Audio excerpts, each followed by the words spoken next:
अभय गोवेकर के साथ lemon spoon.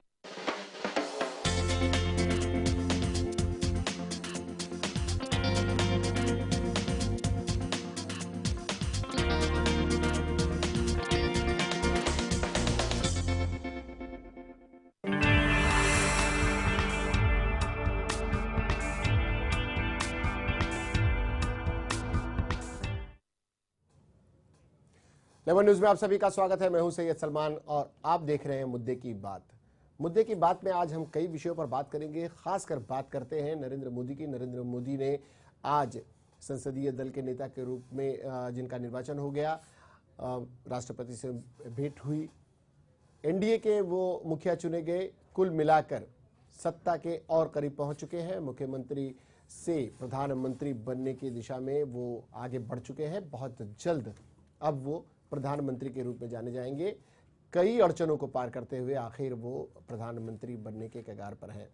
इस बीच जितनी भी उन्होंने जितना हो सकता था, जितनी मेहनत हो सकती थी, जितनी राजनीतिक जोड़ हो सकती थी, सभी वो कर चुके।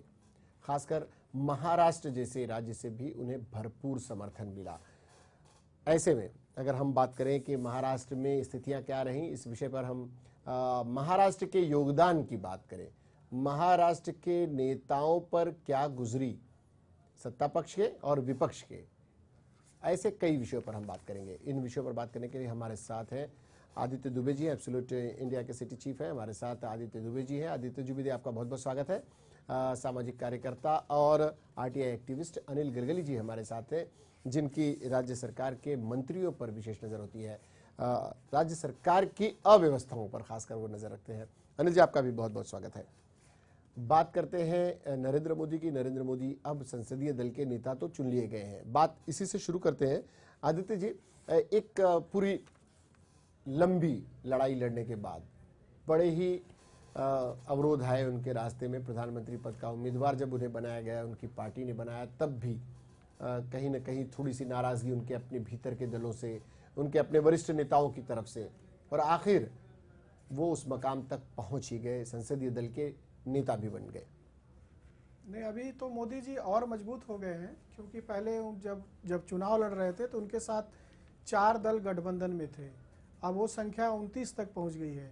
मोदी जो है चुनाव के बाद उनकी रणनीति और ज़्यादा लोगों को जोड़ने की तरफ बढ़ रही है, जिससे लगता है कि अब धीरे धीरे जो नाराज़गी के सुर थे वो लगभग एनडीए में ख़त्म होने की कगार पे नज़र आ रहे हैं। जिस हिसाब से मोदी चल रहे हैं, जिस हिसाब से वो आज संसद में उन्होंने अपने आप को प्रस्तुत किया, वो काफ़ी काबिल तारीफ़ था।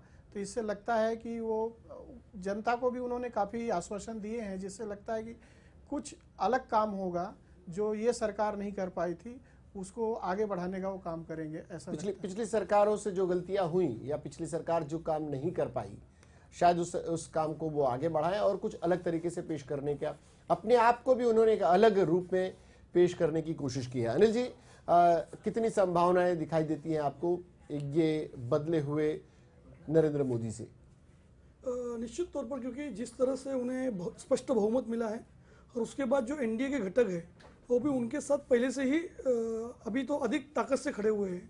तो निश्चित तौर पर जो उन्होंने वादे किए हैं, क्योंकि जिस तरह से 282 सीट बीजेपी ने अपने अकेले दम पर लाई, उसके अलावा जो एनडीए के अलग अलग घटक है, जैसे अकाली दल हो चाहे शिवसेना हो, उनकी ताकत तो है ही है। और अब तो उन्होंने सबसे आगे अच्छा काम ये किया है कि उन्होंने चुन के आने के बाद जयललिता, जो तमिलनाडु की सर्वे सर्वा है, उन्हें भी फ़ोन कर उनकी भी सहानुभूति लेने का प्रयास किया है। ये शायद पहली बार ऐसा हो रहा है कि कोई प्रधानमंत्री, कोई भारतीय जनता पार्टी जैसा दल और एनडीए जो स्पष्ट बहुमत में होते हुए भी अन्य पार्टी और अन्य पार्टी के नेताओं को वरीयता दे रहा है। तो निश्चित तौर पर वो एक सकारात्मक राजनीति की ओर प्रयास कर रहे हैं। और हम तो चाहेंगे कि जिस तरह से उन्होंने वादा किया है एनडीए ने कि अच्छे दिन आएंगे, तो आने वाले 5 साल में पूरे देश में अच्छे दिन आने चाहिए। हमारी शुभकामनाएं नरेंद्र मोदी जी के साथ में है। नरेंद्र मोदी जी ने जो कहा है अच्छे दिन आने वाले हैं, तो शायद लोगों की भी उम्मीदें जगी हैं कि अच्छे दिन बहुत जल्द आएंगे और अच्छे दिनों की शुरुआत के रूप में ले रहे हैं नरेंद्र मोदी के संसदीय दल के नेता चुने जाने के बाद। बात नरेंद्र मोदी के वहां तक पहुंचने में महाराष्ट्र की रोल की हो आदित्य जी, और महाराष्ट्र ने भी इस बार भर भर कर उन्हें वोट दिए और महाराष्ट्र का भी बड़ा योगदान रहा। क्या महाराष्ट्र के लिए एक शुभ संकेत है आने वाले चुनावों को लेकर? महाराष्ट्र के लिए शुभ संकेत तो नज़र आ रहे हैं, लेकिन कांग्रेस के लिए शुभ संकेत इसलिए नहीं है क्योंकि अब अगला टारगेट जो मोदी का होगा वो महाराष्ट्र का विधानसभा चुनाव होगा। जिस रणनीति से उन्होंने केंद्र में सत्ता हासिल की है, हो सकता है कि महाराष्ट्र में भी सत्ता परिवर्तन हो जाए, लेकिन कांग्रेस भी काफ़ी लेवल पर इस मोदी लहर को विधानसभा तक न जारी रहे इसके लिए काफ़ी हद तक मंथन कर रही है, प्रयास कर रही है। अब उस प्रयास में कितना सफल होगी ये तो विधानसभा चुनाव जब आएंगे, उसके नतीजे आएंगे, उसके बाद ही पता चल पाएगा। प्रयास अपने तरीके पर कांग्रेस और एनसीपी कर रही है किसी तरह से कैसे इस मोदी की लोकप्रियता को रोका जाए, और आगामी दिनों में जैसा बताया जा रहा है, खुद मुख्यमंत्री कह चुके हैं कि अगस्त तक अगर आचार संहिता लग गई तो आने वाले दिन इनके लिए तकलीफ भरे हो सकते हैं। हम मई के एंड में हैं, जून और जुलाई इनके पास 2 से ढाई महीने बचते हैं, और इन 2-2.5 महीनों में क्या आपको लगता है अनिल जी की कुछ परिवर्तन ला पाएंगे? जो नाराजगी सरकार के प्रति, राज्य सरकार के प्रति भी जो नाराजगी है, मिस्टर क्लीन जिसका नेतृत्व कर रहे हैं कांग्रेस और स्वघोषित उन्हें मिस्टर क्लीन की उपाधि देकर रखी हुई है, क्या उनके नेतृत्व में जब जाएंगे तो कुछ बेहतर नतीजों की उम्मीद की जा सकती है? मुझे तो नहीं लगता है, क्योंकि जिस तरह से जो चुनाव हुए हैं तो मोदी वर्सेस कांग्रेस में कोई नेतृत्व ही नहीं था। अगर राहुल गांधी और सोनिया गांधी की बात करेंगे, वो भी कैसे कैसे अपनी सीट बचा पाए, तो निश्चित तौर पर महाराष्ट्र में इसका बुरा असर गिरने वाला है। और इसके लिए मैं सरकार को जिम्मेदार मानता हूँ, क्योंकि ये जो सरकार है कांग्रेस एनसीपी की, वो पिछले 14 से 15 वर्षों से इस महाराष्ट्र में सत्ता में है, मगर उन्हें जो काम करना चाहिए था वो काम अब तक कर नहीं पाई है। अगर हम देखेंगे, हम जिस अभी अंधेरी क्षेत्र में बैठे हैं, एक मेट्रो शुरू करने के लिए उन्हें 8-8 साल लग रहे हैं, कई योजनाएं अभी तक प्रलंबित हैं।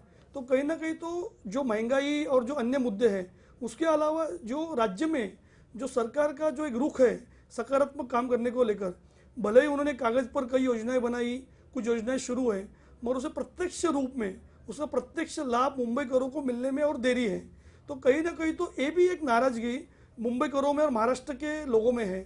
चाहे वो सिंचन घोटाला हो, चाहे किसानों की आत्महत्या का मामला हो, हर मोर्चे पर सरकार असफल हो गई है। और आपने एक उदाहरण दिया, मेट्रो के लिए 8-8 साल लगते हैं, यानी क्या चाहती है सरकार? चाहती क्या है?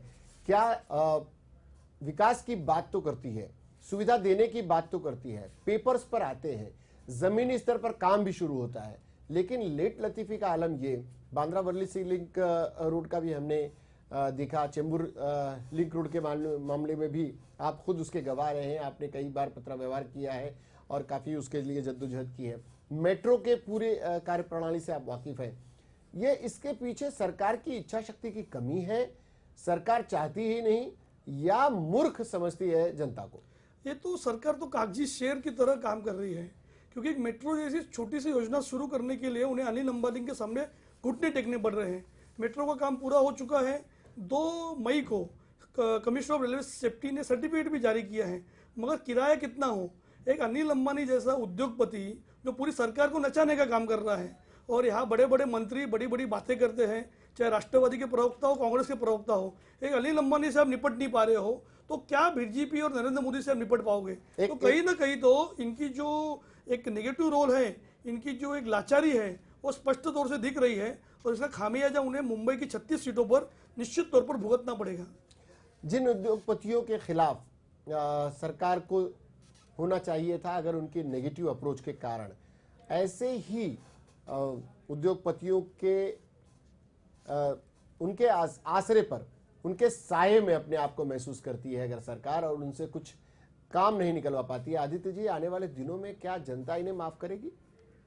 देखिए, जितनी भी जन सुविधा से जुड़ी चीज़ें हैं वो सरकार ने अपने पाले से उद्योगपतियों के पाले में डाल दी है। जैसे बिजली की व्यवस्था मान लीजिए, अब आज बिजली की व्यवस्था में सरकार ने जो है अंबानी को दे दिया या टाटा को दे दिया, जिसको भी दे दिया सरकार ने। अब जनता अगर परेशान है तो वो जाए कहाँ?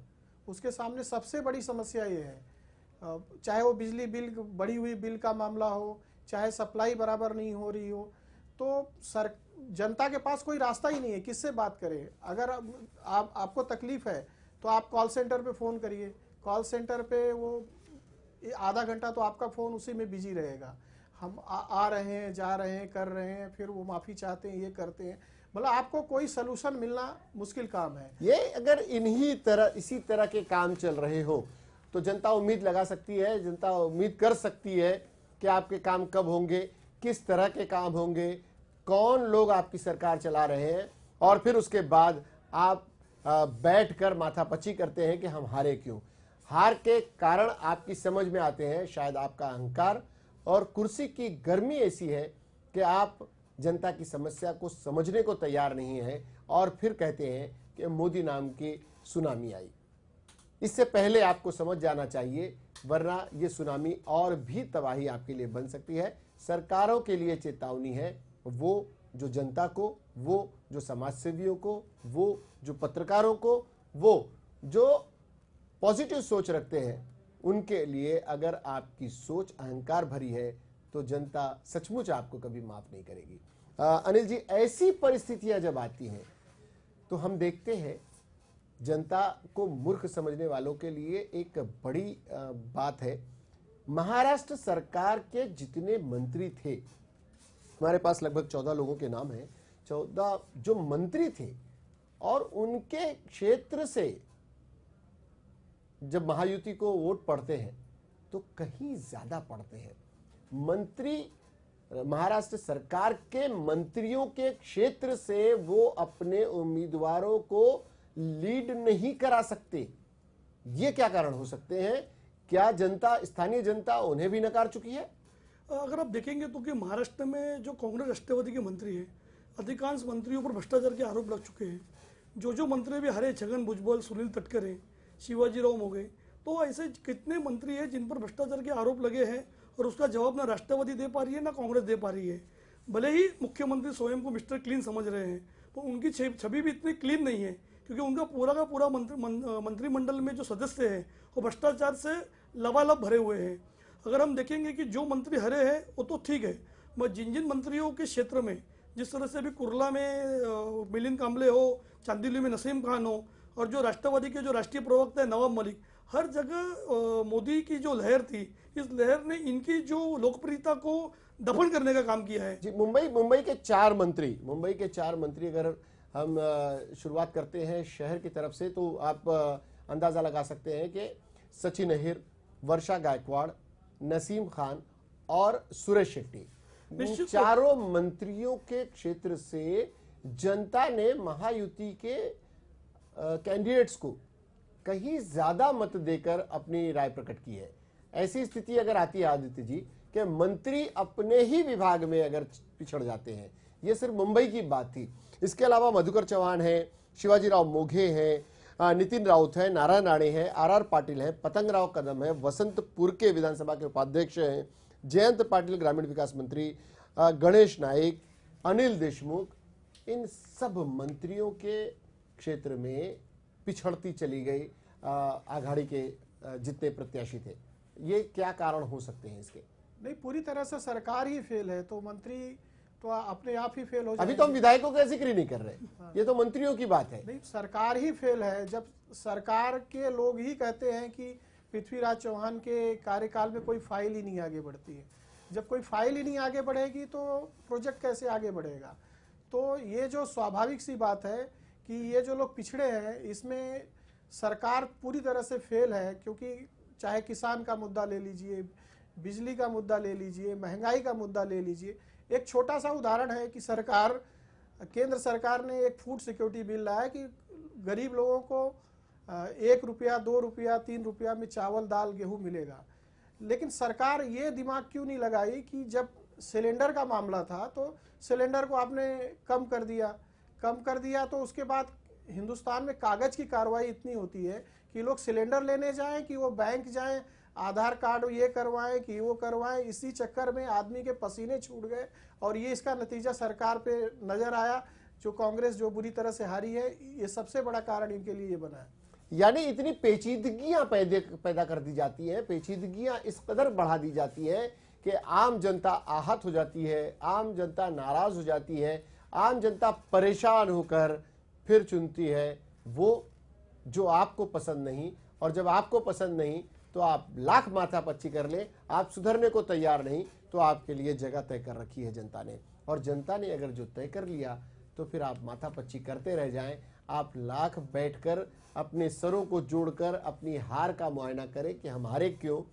आपकी अगर समझ में नहीं आता तो सत्ता से बेदखल करने का काम जो जनता ने किया वो शायद सही किया हो। अगर राज्य के मंत्री, राज्य के विधायकों के, मुंबई में कहा जाता है कि तीन आदित्य जी, भी हम जब अनौपचारिक बात कर रहे थे तो हमने बात की थी कि मुंबई शहर के मात्र 36 में 3 विधानसभा क्षेत्र ऐसे हैं जहां पर कांग्रेस और एनसीपी के प्रत्याशियों को बढ़त मिली। मुंबादेवी, भाईकला और मानखुर्द गोंडी।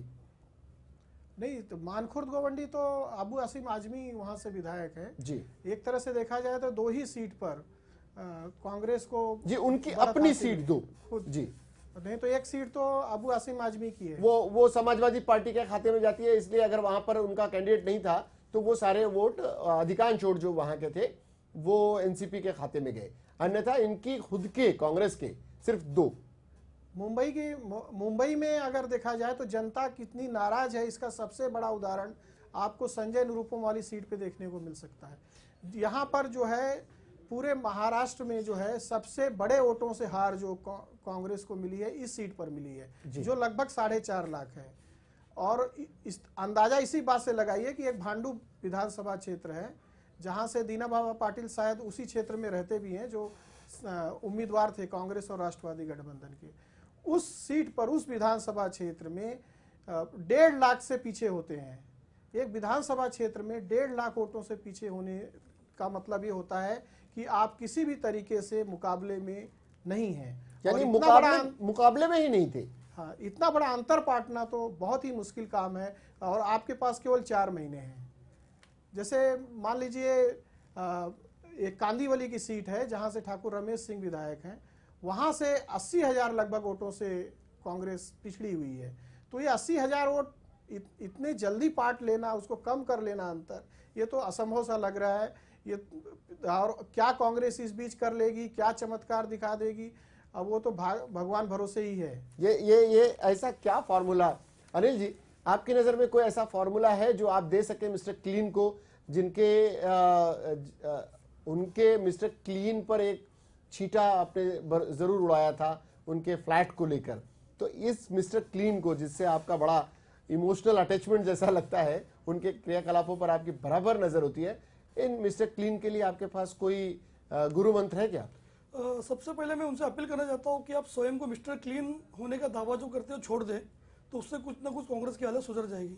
और जिस तरह से वो पहले अपने संगठन के लोगों को विश्वास में ले, विधायकों को विश्वास में ले, और जनता के जो प्रैक्टिकल काम है, क्योंकि हर काम में अगर आपने कागज और कानून देखा तो निश्चित तौर पर आपको असफलता मिलेगी।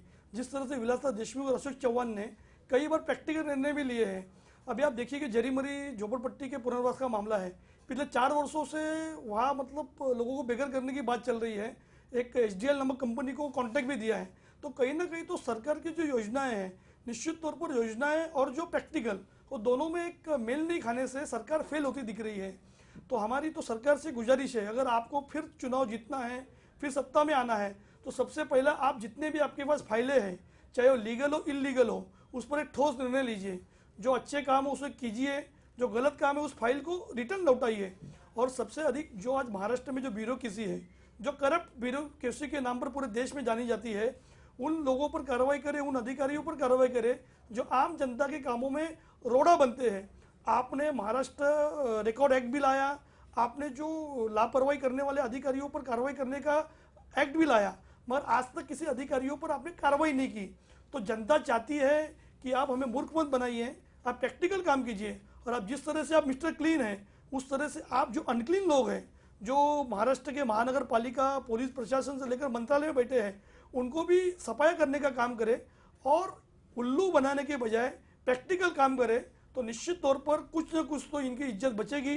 जो आज हालत है, अगर पूरे महाराष्ट्र में 40 सीट भी आने की संभावना महाराष्ट्र कांग्रेस और एनसीपी की नहीं है, अगर आपकी थोड़ी अपनी इज्जत बचानी है, आपको 100 के आसपास आंकड़ा पहुंचाना है, तो आज से काम में लगी है। लोगों के काम पर निर्णय दीजिए और संगठन और विधायकों के साथ आम जनता को भी विश्वास में लेने का काम सरकार को करना चाहिए। जी, योजनाएं बेशक बनाइए, योजनाओं के क्रियान्वयन का तरीका भी खुद ढूंढिए। आप जनता को विश्वास में लीजिए, जनता आपको चाहती है, जनता आपसे सुविधाएं चाहती है। आप जनता की सुविधाओं के लिए बनाई गई सरकार का मात्र अंग है। आप सरकार के नाम पर जनता को दबा कर नहीं रख सकते। आपने जनता को अगर दबा कर रखा है तो जनता जब विरोध करती है तो सामने नजर आता है सिर्फ विनाश, और आप विनाश की तरफ बढ़ रहे हैं। अगर आप समझ सकते हैं तो ठीक, वरना बेदखल होने के लिए तैयार रहिए। जनता के क्रियान्वयन की बात अगर आती है, जनता के शासन के क्रियान्वयन की बात आती है, योजनाओं के क्रियान्वयन की बात आती है, सरकार पिछड़ती क्यों है? सरकार योजनाएं तो बनाती है, प्राइवेट कंपनियों के साथ साठगांठ जब होती है तो इसमें कहीं ना कहीं करप्शन की बू आती है। आदित्य जी, ऐसी कई योजनाएं हैं जो कटघरे में खड़ी की जाती रही हैं, जिसकी तरफ से आम जन ने आवाज भी उठाई। क्यों नहीं सरकार जागती, या फिर एक मतांध रूप से वो तैयार बैठी है कि निर्णय कुछ भी हो, हम तो अपनी मर्जी का करेंगे? नहीं, अभी ये देख लीजिए, एयरपोर्ट के जो ठेकेदार हैं, मतलब SDIL के ऊपर भी कुछ लोग हैं जो जीवीके जैसे लोग, जी, जीवीके के हाथ इतने ऊंचे हैं, इतने लंबे हैं कि उस पे स्थानीय विधायक कई बार शिकायत कर चुके हैं मुख्यमंत्री के पास, लेकिन जनहित में उनकी भी आवाज़ सुनी नहीं जाती है। ऐसा कई बार वो आरोप लगा चुके हैं। कई बार मुख्यमंत्री को मिलने के बाद भी बात जीवीके की सुनी जाती है। मतलब उद्योगपतियों के आगे जो है सरकार ने अपने कान एकदम बंद कर लिए हैं, वो सुनने को तैयार नहीं है। चाहे विधायक आवाज़ उठाए, चाहे स्थानीय मंत्री आवाज़ उठाए, उनको जो है किसी न किसी तरीके से उद्योगपतियों को ही फायदा पहुंचाना है। जनता, चाहे झोपड़े में रहने वाले लोग हों, चाहे उससे जो लोग प्रभावित लोग हैं, उनका जो भी नुकसान हो, उनका घर उजड़ जाए, कुछ भी हो जाए, लेकिन सरकार सुनने को तैयार नहीं है। यानी जनता, अनिल जी, ये कैसे संकेत है अगर कहा यह जाए कि जनता के बजाय उद्योगपतियों के, कॉरपोरेट घरानों के और उन लोगों के जिनके हाथों में हमने विकास की योजनाएं पूरी तरह से, जिसकी चाबी हमने उन लोगों के हाथ सौंप रखी है, उनके आगे हम नतमस्तक हो गए हैं, हमने घुटने टेक दिए हैं। आने वाले दिन कैसे बेहतर हो सकते हैं अगर सरकार को वही लोग चला रहे हो तो? निश्चित तौर पर, क्योंकि आज जो महाराष्ट्र की सरकार है, इस सरकार में भले ही मुक्तिराज चौहान का जो एक शासन चल रहा है, मगर आज भी बिल्डर लॉबी हावी है। आज जो भी बिल्डर लॉबी को काम करने होते हैं वो दिल्ली से अहमद पटेल के जरिए करवाते हैं। आज जरीमरी की बात हो, चाहे किसी भी इलाके की बात हो, आज आपने देखा होगा। कुल मिलाकर अनिल जी, स्थिति यह है कि ये जागे नहीं। अगर ये जाग जाए तो ठीक, वरना विनाश है काले विपरीत बुद्धि। इनके साथ में वही होना है जो केंद्र में हुआ। हमने कुछ चंद मिनिस्टरों के नाम लिए, उन मिनिस्टरों के लिए भी एक खास कर उनके लिए ये चेतावनी है, एक खतरे की घंटी है। आने वाले दिन आपके तो कम से कम अच्छे नहीं है। जागिए, अपने विधायकों को जगाइए, एक स्वस्थ कंपटीशन कीजिए। एक तरफा अगर जीत होती है तो ये लोकतंत्र के लिए भी खतरनाक है। आप लोग दोनों आए, अनिल जी आपका और आदित्य जी आपका बहुत बहुत शुक्रिया हमारे साथ स्टूडियो में जुड़ने के लिए। ये हम चाहते हैं रचनात्मक विरोध हो, रचनात्मक समर्थन भी हो। देखते हैं आने वाले दिन सरकार में शामिल मंत्रियों और विधायकों के लिए कैसे होते हैं और विपक्ष इसमें क्या भूमिका निभाता है। महाराष्ट्र के लिए कैसे दिन होते हैं, ये आने वाले वक्तों में हम आपको लगातार बताते रहेंगे। फिलहाल मुझे और मेरी पूरी टीम को दीजिए इजाजत। मुद्दे की बात में आज इतना ही। इसके बाद भी खबरों का सिलसिला जारी रहेगा। देखते रहिए लेमन न्यूज़।